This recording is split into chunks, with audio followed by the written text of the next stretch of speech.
This is my 1990 D250, the original 12 valve Cummins, all of its original parts, and over 650,000 miles.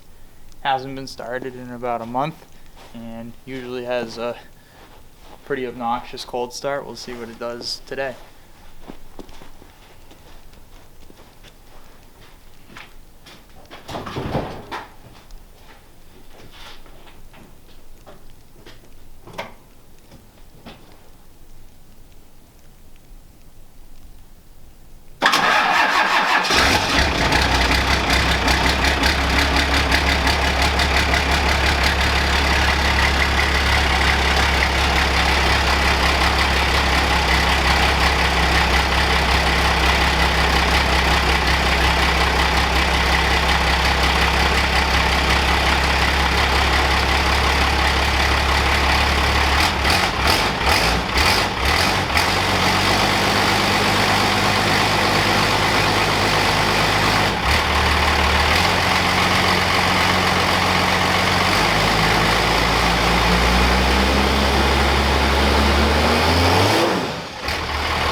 Still runs like it's new.